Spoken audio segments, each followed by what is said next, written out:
we're gonna wait for, are you ready? Okay. Okay, so when most people think of the circus, they think of popcorn, candy, wild animals, and fun. However, behind the entertaining appearance of the circus lies a cruel world of animal suffering. The animals are unwilling participants in acts that threaten their health and mental well-being.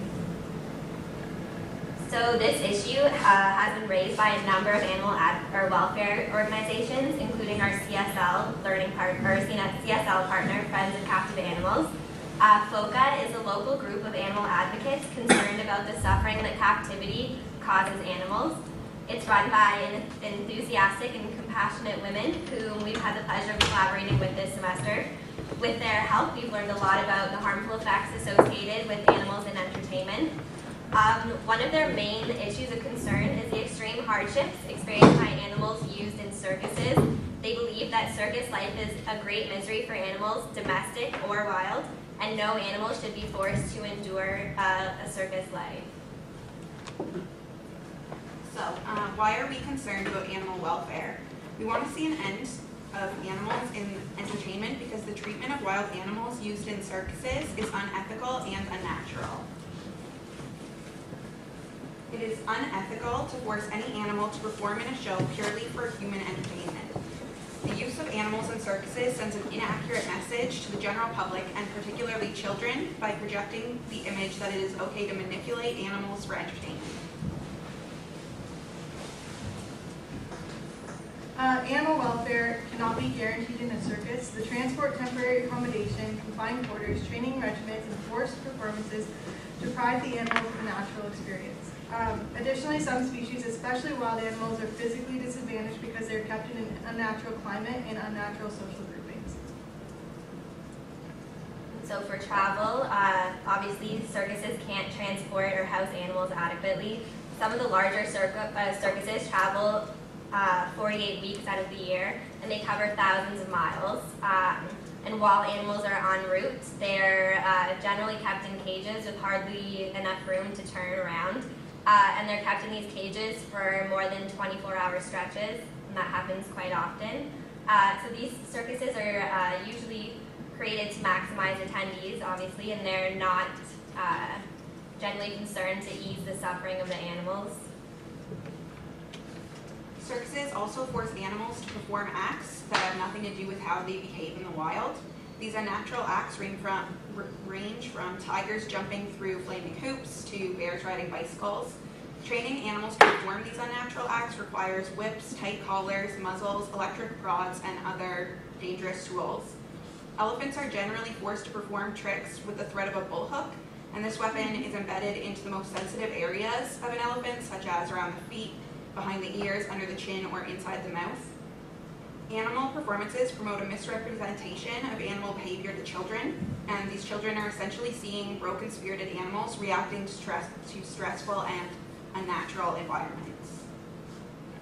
As a concern for public safety, animals struggling to escape confinement pose a danger to the communities they are brought into. Since 1985, over 150 people have been killed or seriously injured by captive elephants who have broken free of their handlers or restraints. Some elephants in circuses have been found to have a human strain of tuberculosis. These animals pose a serious health risk since they are in contact with the public during publicity events and when children receive things like elephant rides.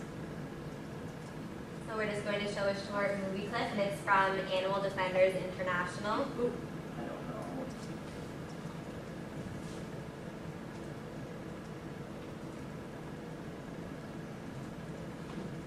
Yeah, we're just going to start it a little bit into the movie so we can show a short clip.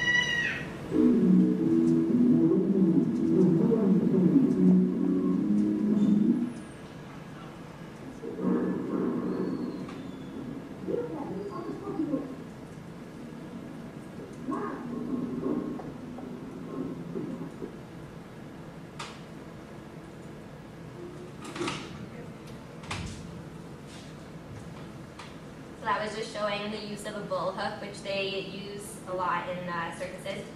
They've actually brought one in today. I'm not sure if they wanted to show it. Yeah, you can show it if you want.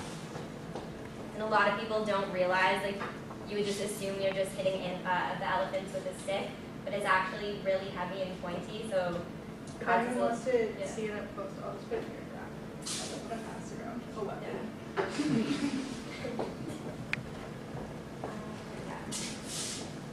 So there are a few ways that you individually can help stop animal cruelty in circuses. You can not go, support circuses without exotic animal acts such as like Cirque du Soleil, and express concern with your city council. Okay, we would now like to introduce our guest speaker. He's a chartered biologist, animal activist, writer, and founder and director of Zoocheck Canada. We are very excited that he has made time to come in for us today. This is Rob Laidlaw.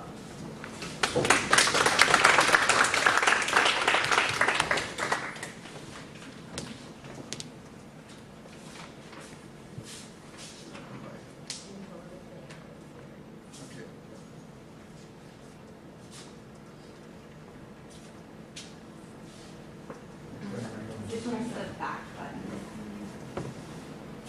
Here, I'll start it again. I'll never forget the first time I ever had a chance to officially inspect a circus. It was in the early 1990s. I guess I'm giving away my age a little bit. And I was an inspector at the Toronto Humane Society, and we were called upon to inspect the Moscow circus, because the Moscow circus had brought a menagerie of animals, the most famous of which were the Moscow circus bears, which were known all over the world for doing all kinds of stunts, and in fact they were the only ice skating bears in the world at the time. So myself and another inspector by the name of David Bain attended the circus, and they had the bears in a tent, sort of a smaller version of the regular big top type tent that some circuses tour and perform in. Well, we walked into this particular tent, moved the flap away because there was sort of an alcove between the entrance and then the actual tent itself. So we went into the alcove, moved the flap away, and we were absolutely horrified by what we saw, because what we saw were about a dozen bears that were kept in a row of cages. They were these mobile beast wagon cages that were solid on all sides, top and bottom, and had a grid front. And these cages, and I don't know what it would be in centimeters, but they were 45 inches wide by 61 inches long. Very, very small cages. And some of these bears weighed more than 500 pounds, so they actually had to crunch up their bodies to fit in the cages. And we said to these guys who were looking after the bears, well, how long are they in these cages? Are they just there for, moving to the performance area? Where are they in normally? And they go, no, they're in here all the time, except when they're performing, which worked out to about 20 minutes a day. They live their entire lives in these cages. That was the first official inspection that I did of circuses, and then I subsequently did lots of inspections of other kinds of circuses, looking at monkeys and apes and horses and elephants and all kinds of creatures. Now, one of the things about the circus is that it's always associated with fun, and especially fun for kids. It's very much an entertainment-focused type of industry, despite claims about other things that are really peripheral to it, like conservation and education, which they don't really do. It's an entertainment-focused business. And I've had an opportunity to do a lot of circus campaigning over the last 25 years, and I want to tell you a little bit about what I've seen.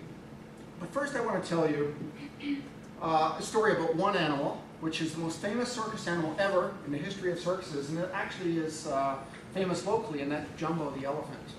And what I want to do is tell you a little bit about the story of Jumbo, because his life is often portrayed as this good news story, just like Slippery the sea lion, is portrayed by Storybook Gardens as a sort of happy story that's very, very interesting. Well, Jumbo is always portrayed as this sort of happy story, and I want to tell you that it wasn't a happy story, and I'm going to tell you why. Now, Jumbo was born in Western Sudan in 1861. And that's an area on the far east of the Sahara Desert. And then in 1862, Jumbo was captured.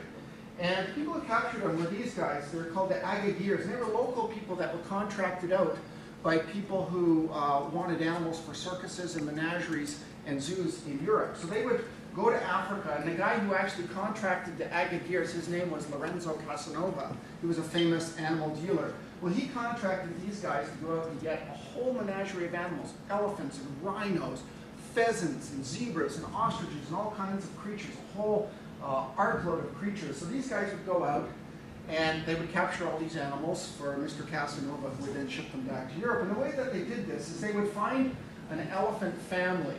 And in Jumbo's case, they obviously found his mother and him and his extended family.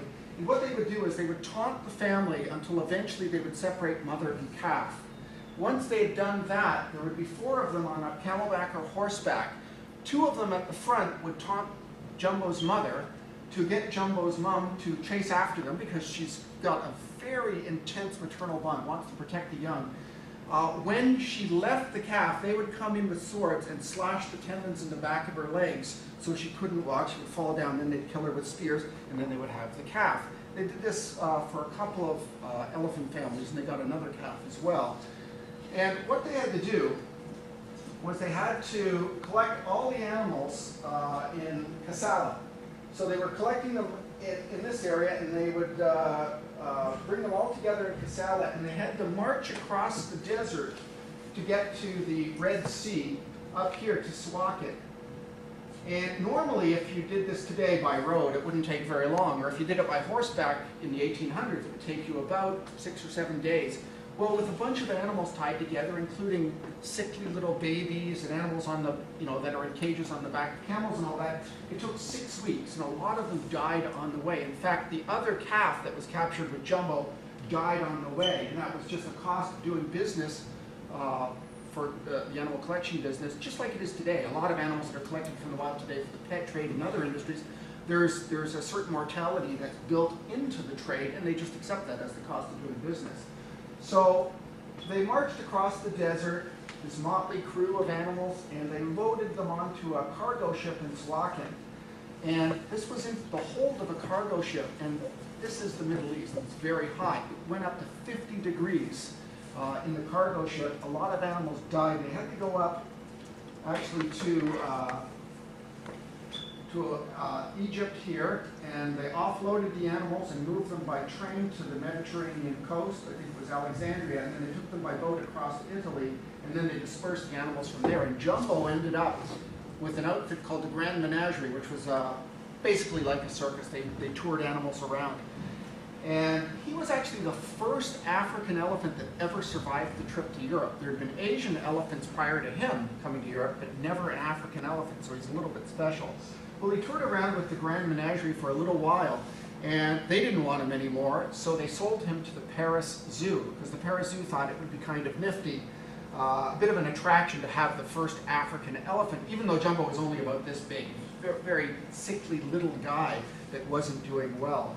So he ended up in Paris, at the Paris Zoo, and there were 2 other elephants there that were more of an attraction, and Jumbo was neglected. He lived in a very horrible little enclosure like most zoo elephants do today, and certainly circus elephants do.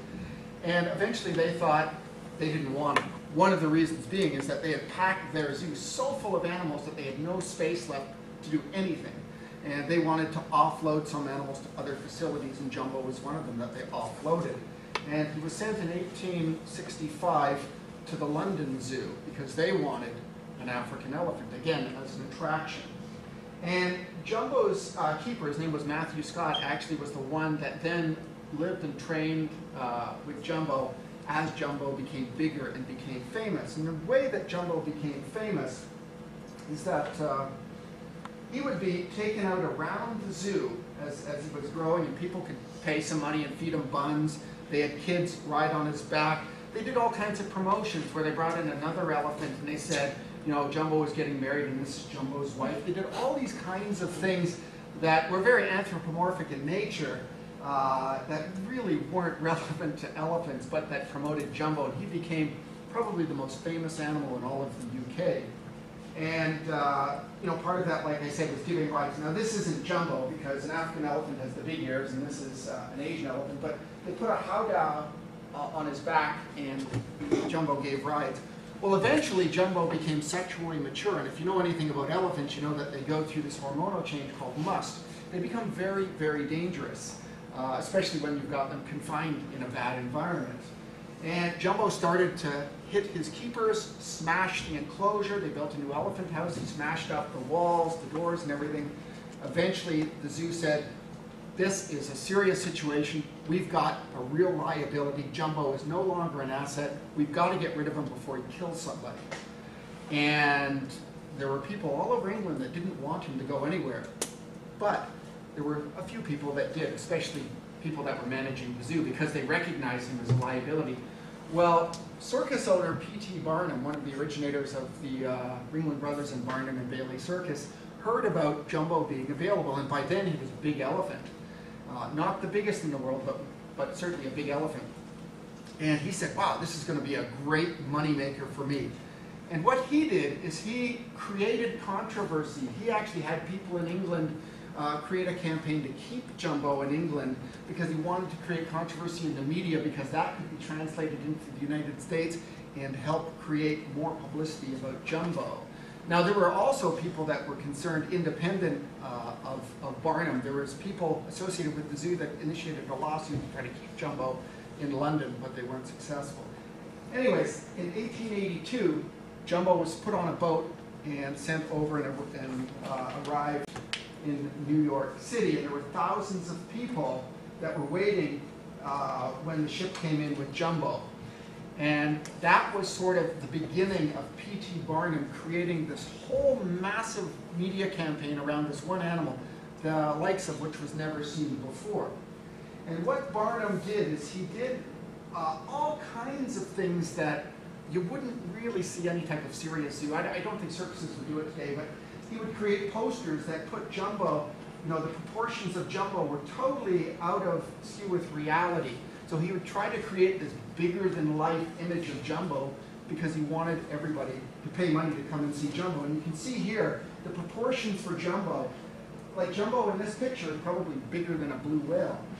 There's no elephant that's big. And this is the kinds of little tricks that P.T. Barnum used because he wanted to create what was called Jumbo Mania. And he was very successful because everywhere that Jumbo went with his circus, people bought tickets to see him. And Jumbo didn't even perform like other elephants. He just sort of walked around the ring a few times and then went back to his chains or his stall. Very, very poor conditions, probably worse than he experienced at the Paris Zoo or the London Zoo. But Jumbo Mania was a big, big success. It made P.T. Barnum a lot of money. Well, in 1885, Ringling Brothers, the circus came up and was performing in St. Thomas, just south of here.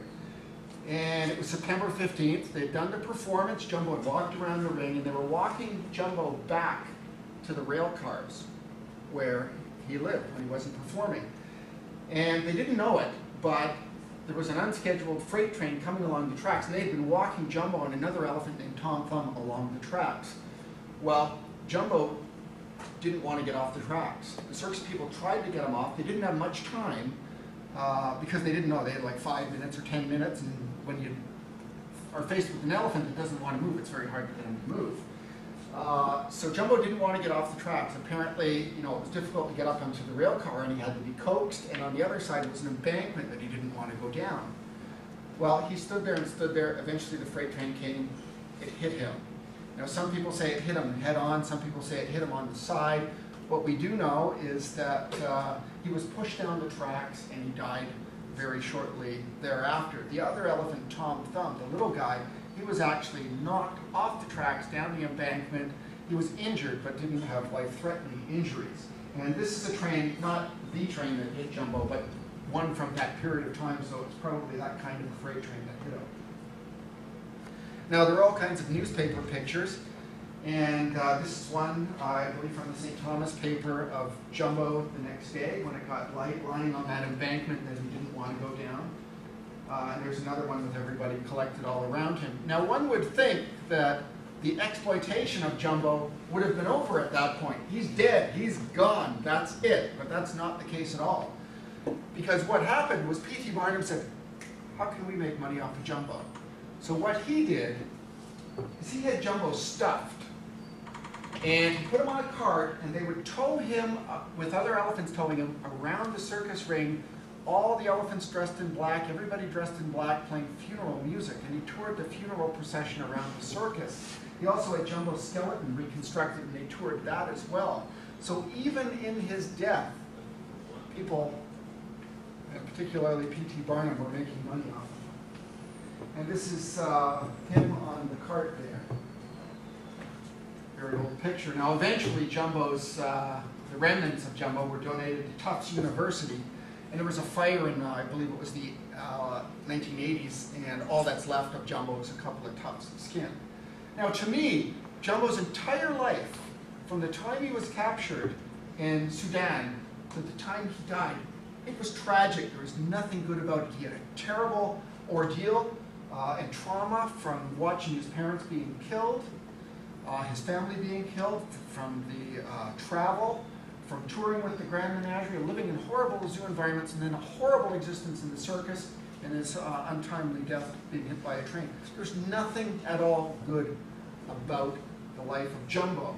And I think you can look at any animal in the circus and say the same thing. There is very little, if anything, that's good about their lives. Now the best way to understand how tragic Jumbo's life is just to look how elephants live in the wild. I'm not going to tell you everything about elephants in the wild, not that I could, but I'm going to give you just a few little things that really illustrate just how tragic his life was. Well, first off, if Jumbo had remained in the Sudan with his mother, he would have been at his mother's side for at least five years, like directly in contact with his mother, because a lot of calves will not leave their mother a distance of more than about 5 meters during the first 5 years of their life. He would have stayed with his mother probably until he was 13 to 15. Because he's a male elephant, he would go off. If he was a female, they'd stay in the same family their entire life. But even as a male, when he moved off, he would probably still be in contact with his mother and his family, because elephants can communicate over long distances using infrasound. So he can maintain that social contact even though he's away from his mother. Now, as he grew up, he wouldn't have had all the problems that he had. He would have been part of this whole huge, complex social environment. He would have learned how to be an elephant from the other elephants. You know, he would have been maybe this guy, you know, being allowed to lead the family, because elephants have this very, very long learning curve where they learn about how to be an elephant, how their environment works, how they relate to it, the cultures that elephant populations have. All those things are learned, and that would have been the process of him growing up. And their lifespan and the stages of their life are very much like us.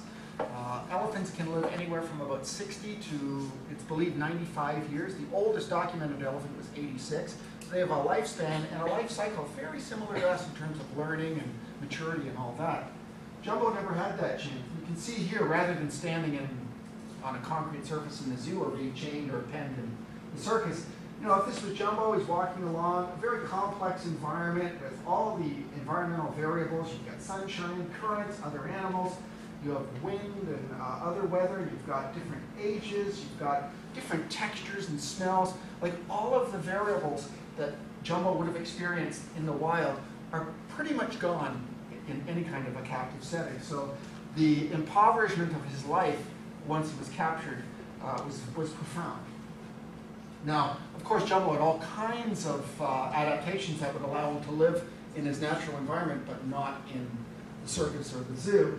And I know Vicki wanted me to mention elephant feet for some reason, so I will. This is a pretty healthy elephant foot. For those of you who don't know elephant anatomy, they're actually, if you look at their bone structure, they stand on their toes.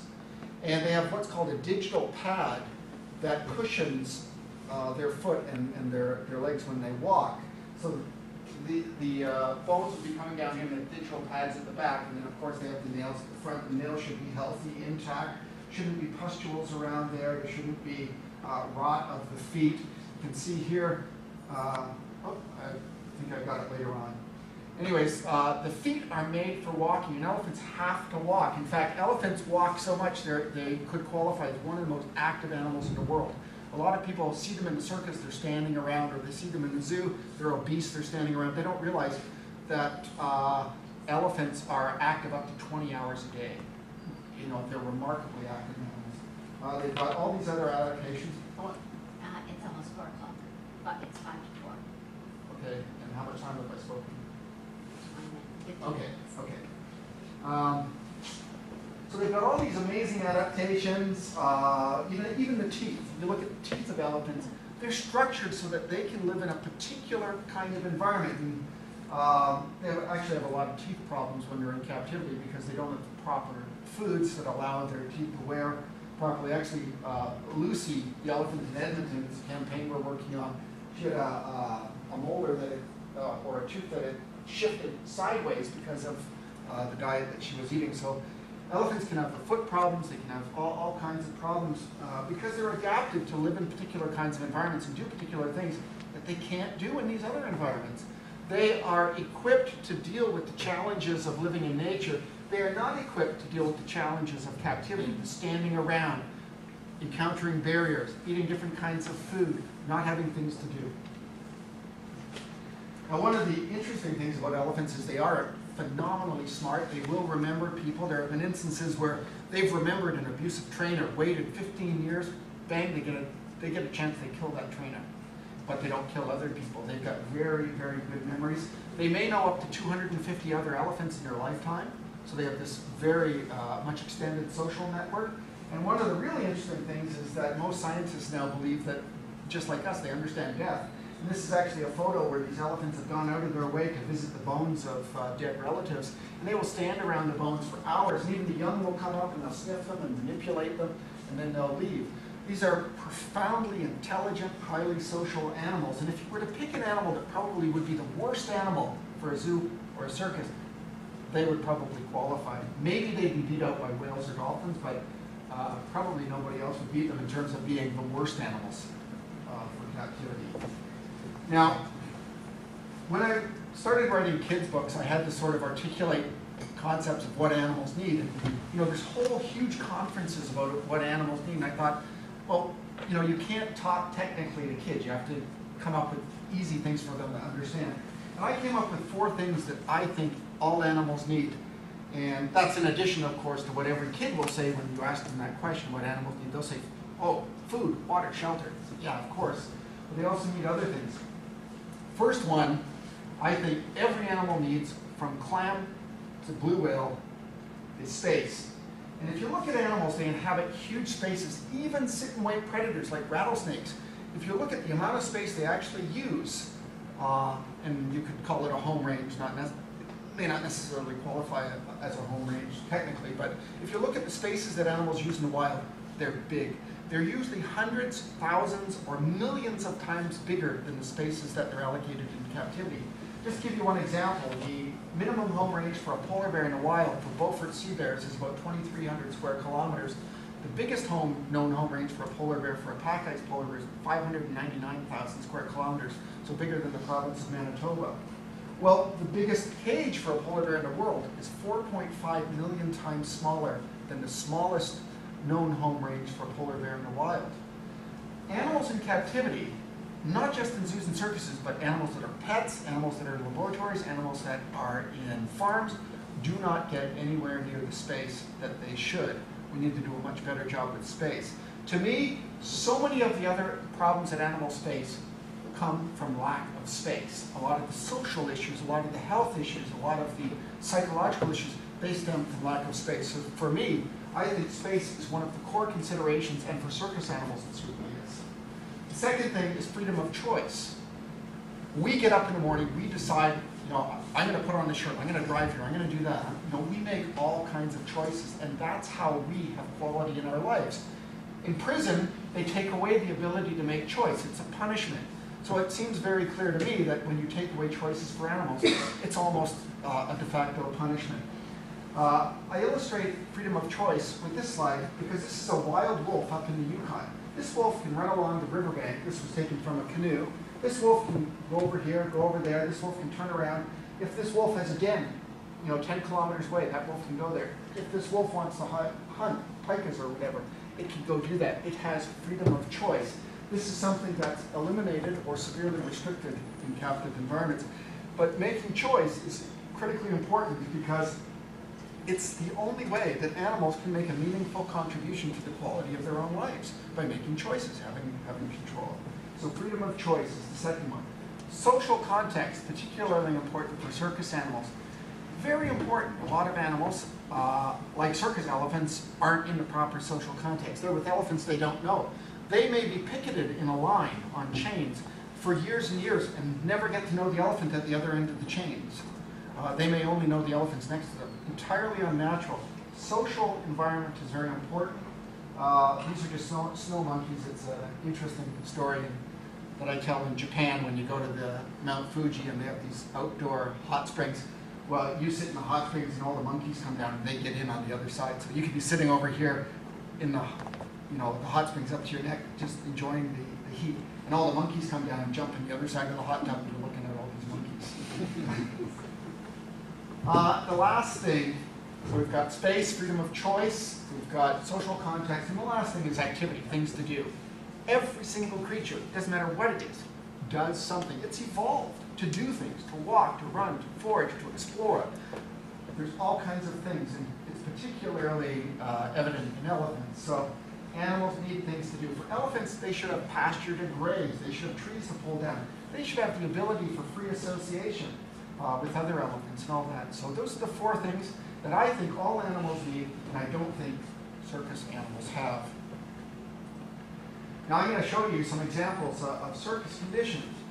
I mentioned earlier beast wagons like the Moscow Circus Bears were in. Well, this is a 19th century mode of moving animals, but it's very much prevalent today. If you go to most circuses, you'll find animals moved around in these beast wagons, and they're often not even as long as the animal is with its tail. And a lot of people think that when they see these photos that these are just transport cages. Well, these are where a lot of animals live almost their entire lives. Some of them up to 90, 95, even 98% of their lives are spent in these cages. And obviously, it doesn't take half a brain to realize that none of those four things are provided for these animals. Some of the beast wagons are actually all lumped together on larger trailers.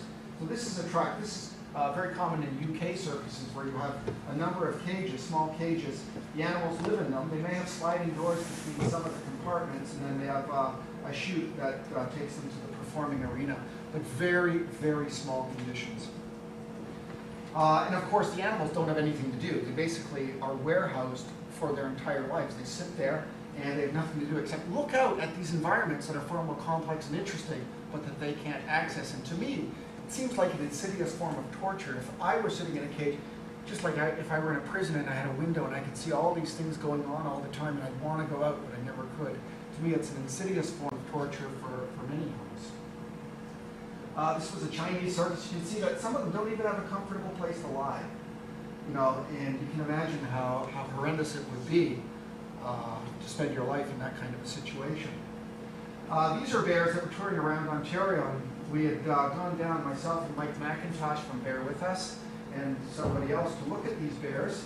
And we met with the trainer, and one of the bears had become a bit unruly. They would ride horses in the performance. Had become unruly, so what they did was they just kept the bears in the trailer. They hadn't taken them out of this trailer for 9 months, not once. So she would go in, the handler, and clean it, and feed them and everything, but the bears never got out. That's the reality of life for a lot of these animals that are in these mobile situations.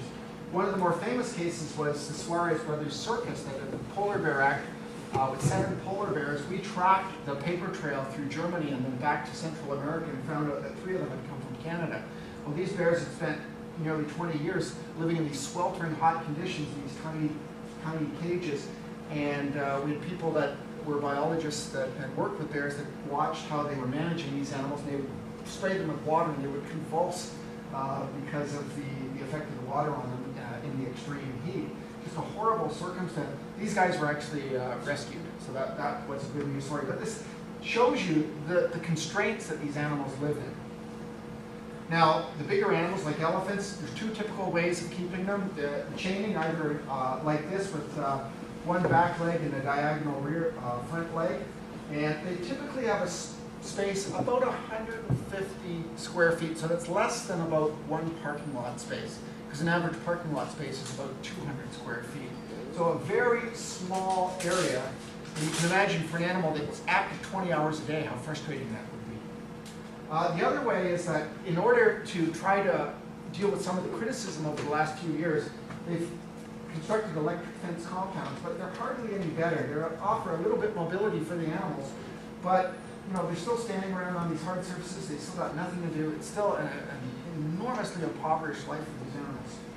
And of course, inside the trailers and at Ringling, you saw the Ringling slide there, there was a court case just a little while ago, and it was revealed that some of the elephants and other animals will be 90 to 100 hours at a stretch stuck in their trailers. This is actually an Animal Defenders International photo of inside one of the trailers, so very, very cramped conditions. And of course, the bull hook, or the technical term is the ancus. It's supposed to be used as a guide, but there's a lot of testosterone heavy guys that are in the circus, and a lot of them that are actually felons that have very robust criminal backgrounds. And there are all kinds of abusive situations of animals. We saw some of them in that video there. And certainly if you've got a weapon in your hand and you're one of those kinds of people that has that mentality, then it won't take much for you to use it. This is a rotten elephant foot. You can see the rot here. It's going to be very, very painful. There's all kinds of things you can look for, the cracked nails and the pustules, the heavily textured feet and all that. They're just not made to stand around. Now ungulates, a lot of people say, well, maybe we should have horses and other animals. Well, a lot of them are put in small makeshift corrals when they're at the performance venues, or they may even just be tied up to equipment. And I've seen this in many, many circuses. So no matter which animals you're looking at, it's a pretty impoverished life. There's no space. There's no complexity. There's no choice. There's nothing to do. They're basically warehoused so that somebody can make a few bucks. And in most circuses, even Ringling, the animal performances only make up about 10%, 12%, at tops 15% of the show. So they can easily be moved out and be replaced by human performers. Now, there's all kinds of alternatives to animals and entertainment. In circuses, we have theatrical circuses. Now, there's about 1,000 of them out there. They've been growing exponentially. And the biggest, obviously, is Cirque du Soleil, but there are all kinds of other theatrical non-animal circuses, some as small as 3 members, like K-Cirque from Quebec, that will go out and perform in all different sizes of venues, and they're growing in number. Now, I'll just talk a little bit about some other alternatives to animals and entertainment, because it's not just circuses.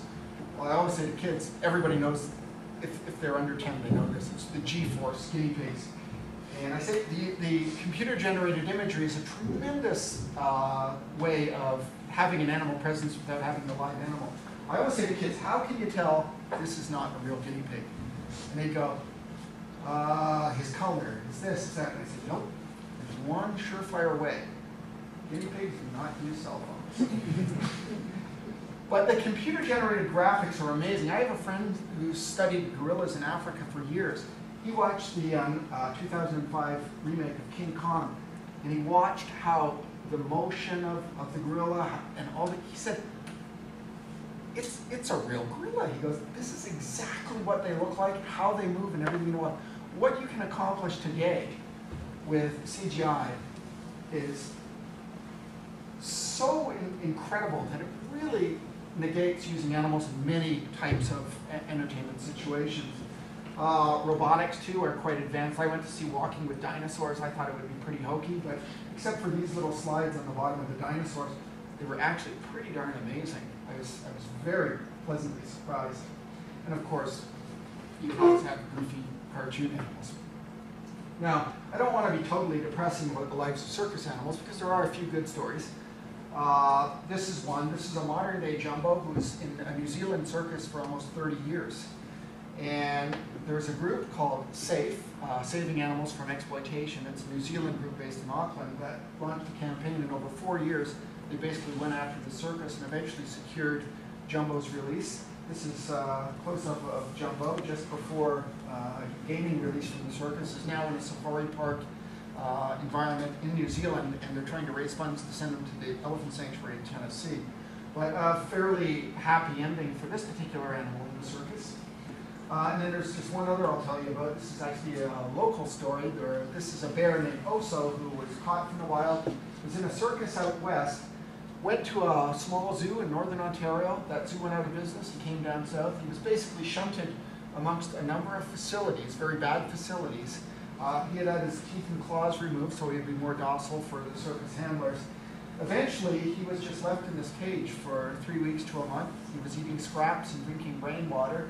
And Mike McIntosh, who I mentioned had come to see the other circus bears, came and found him, and this is what Oso looked like. He was severely emaciated and could barely stand up. He was so weak. Well, Mike rescued him, put him in his sanctuary, big enclosure, nice food and everything, and this is what he looked like a little while later. He gained 400 pounds and he began to smile. So there are a few happy endings, but that's the exception. That's not the reality for most circus animals. And there are still hundreds of circus animals out there. And if you look collectively around the world, Central America, South America, Eastern Europe, Africa, there are thousands of these animals. And this is something that just is not good for them. It's not a good life. It's all for pure entertainment purposes. It's so somebody can make a few bucks and put it in their pocket at the expense of somebody else. And I personally think it's unethical, it's wrong, and it should be stopped. And, you know, I feel fortunate enough to have played a little bit of a role in some of doing that. So I don't want to. Let's see what else I got.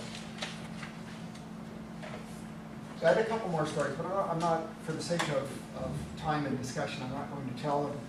I just hope that when you're out there that you actually take responsibility, at least at some level, for trying to help remedy this situation. Because everybody, it doesn't matter if you're an animal activist that does this full-time as a profession, or if you're just a regular person on the street that only has a passing interest, everybody can do something. You can talk to family, friends, and co-workers and make them aware. You can, when the circus comes to town, if they phone you and say, do you want tickets, do you want to support this good cause, you can tell no. That you can say no and tell them why. You can be advocates in your school. You can run campaigns or become professional activists if you want. The key thing is that everybody has to find their place on the continuum of activism and always seek to improve. Because if everybody did that, then these kinds of things would stop. Not enough people speak out, especially here in Canada. We're very complacent. We're well off. There are more people in very impoverished countries that are speaking out about these issues than there are here, and we can afford to speak out. You know, if anybody can in this world, we can. So find your place on the continuum. Try to become a part of solving the problems for these animals. It's the right thing to do. And I think if you do that, even if it's 15 minutes a week, you'll look back and think that was time well spent. That was a good thing to do. That was the right thing to do, and I'm glad I did it. So I'm going to stop there, and if there's any questions, if we have time, about anything, I can try to answer them.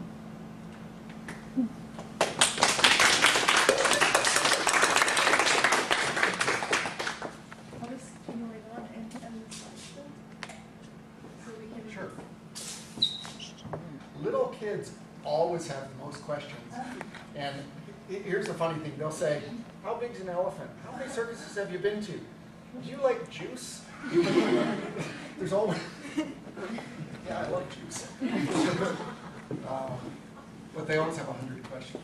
If there's any questions about writing books, activism, circuses, whatever, I can try to answer. Yes?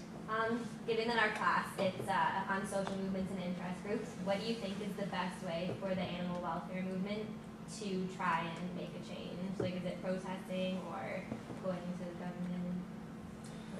What There's no, your work was in the there's no magic bullet. You know, there's no one thing that is going to, you know, solve the problem. It's a collective of a whole range of tactics, everything from direct action to protest, to litigation, to lobbying for laws, to public awareness and education. It's all important. I think one of the most important things, though, as a movement is that, certainly in this country, our numbers are small. and the country is big. We need more people getting involved. So I think it's incumbent upon the groups that exist today and in the future to do capacity building. Instead of thinking that we can fight all the battles, we have to create the army. Because the army is very, very small right now. So I think part of the solution is we got to get more people involved, more people working on this, doing all those things. But there's no magic bullet. You know, sometimes a legislative campaign is the way to go. Sometimes a public awareness campaign that embarrasses a business is the way to go. Sometimes just appealing to somebody on an intellectual basis is the way to go. Although I should qualify that last statement, because a lot of people think that good arguments win issues. They do not. But I think all those things are very important at a personal level and at a bigger level as well. I don't know if that answers. Yeah. I was just wondering what moved you to extend your initial interest to become a full-time activist? I always wanted to do something to help animals, but I took a sort of weird route to get there. When I quit school, there was grade 13 back then. I quit grade 13 2 weeks after my girlfriend left. But I became a rock musician, toured bars all over Ontario, doing shows in schools and things like that. Did that for several years with the ridiculous belief that I could make money to help animals. Didn't work out. I went through a number of jobs after that and had an opportunity to go to the Toronto Humane Society as a job. So I did that. But prior to that, about 5 years prior to that, I was looking around for issues to work on. And a guy was coming up from the United States to work on animals and psychological research. I volunteered for his group, became the Toronto coordinator and then the Canadian coordinator. We built this whole infrastructure in Toronto, so I learned how to organize off of him. And then, you know, he brought me down to work on rallies and things in Washington, D.C., so I learned a lot about that. The actual thing that sort of got me active was seeing the Animals film in 1979. A lot of you might not have ever heard about it because there's a whole slew of movies since that time, but the Animals film was this cataloging of what humans do to animals. And at the end of this film was this call to action. And I said, I can't just sit here, I got to do something. So the next day I started looking for an issue. And it was the Animals film that sort of was that part of that event in my life that sort of made me someone who went from being just aware to actually trying to do something. So I think it's different for all kinds of people. Like, I know some people that see a dog and oh, it changes their life. Or Paul Watson always says when he was in the water and the whale came up and he looked the whale in the eye and that changes. Like, for everybody it's different. It could be a film, it could be something on TV, it could be a book, it could be a talk. You know, I think it's different. But for me it was really the call to action was the Animals film. Yep. In our social movements class, we discussed how a lot of times it's difficult for people to get involved because they feel overwhelmed. They feel like the problem is too big. Yes. So as young adults who are trying to look for a way to get involved but to not feel like overwhelmed, what's the best stepping stone or the best route to take there? You've got to be focused because you can take any issue. And you know, you can start on that issue, and then before you know it, you find out that there's 50 different facets to that issue, and you can shoot off in 100 different directions. What people do in terms of making mistakes when they're dealing with this that makes them become overwhelmed is instead of seeing their campaign or their activity as a funnel that all funnels into one thing, they sort of have it the other way around. They have the funnel here, and they start off, and then they sort of go like this. You've always got to look at everything you do and analyze, does that support your goal, where you're going? And if you do that, it really helps in not becoming overwhelmed. The other thing you have to do is you have to be smart. You have to pick an achievable goal. You have to have a step-by-step process for getting there. You have to understand that process. You have to stagger your workload so that you're doing what you can manage. There's all kinds of sort of practical steps that you can take as well to make sure that you don't burn out. But I think one of the most important is not to let yourself get sidetracked or move off in this direction or that, to always remember what your goal is and make sure that everything you do pushes you toward that goal. And if you find that you're veering off, stop and get back on track.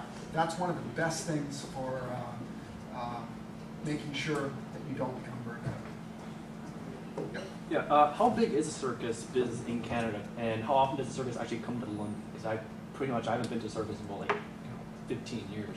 The Shoreline Circus will come here once or twice a year, but there's about probably, I think, 4,000 circus performances in North America of all the circuses. There's about 30 primary animal circuses that regularly tour with animals, although there's a lot of contract acts as well, because a lot of circuses don't actually own animals. They contract out acts like an elephant act or a tiger act or this act or that act. If you look globally, it's probably in the low tens of thousands in terms of numbers of performances.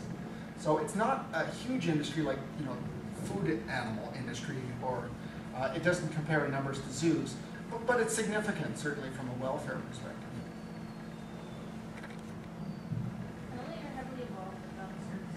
Like, how involved are you with, I guess, like, say the Toronto Zoo? Do you guys like visit there and kind of like, you know, check it out as a pet? Yeah, we're getting the elephants out of there. We're sending them to a sanctuary in California. Oh, have you ever also, I guess, sponsored an AMAC? Because I know like a few years, I don't know how many years it was, but they had like lawsuits against, I guess, for animal control, for treatment of animals, because I guess it was summer, really hot, and animal handling shelter. Like, have you Yeah. ever been involved in marine animals? Oh yeah, we've been after Marineland for years. I think it's one of the worst facilities in North America, certainly for marine mammals, but also for bears and some of the ungulates. In fact, their bear exhibit, which is 3 acres, including a water area in front, has anywhere from about 30 to 75 black bears. In the old days, they had closer to the 75. Today, it's at the lower end of the continuum. They should have 3 in there.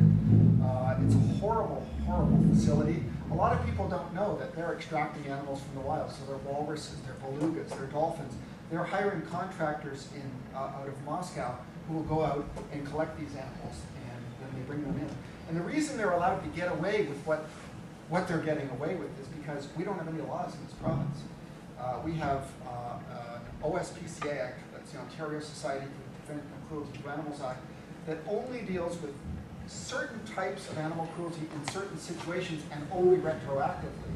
We have a criminal code that doesn't really deal with animal welfare. It deals with human misconduct, and there's all kinds of qualifiers that make it impossible to really use the criminal code in a situation like Marineland, except in the most clear-cut cases like if they had an animal that was obviously dying of starvation and prove it. We really don't have much here that controls those kinds of places, and that's why that place exists. And we've been trying for many years to get some type of law in Ontario, but unfortunately, while everybody's recognized that our lack of laws are a huge problem, it's never been high up on the priority totem pole of any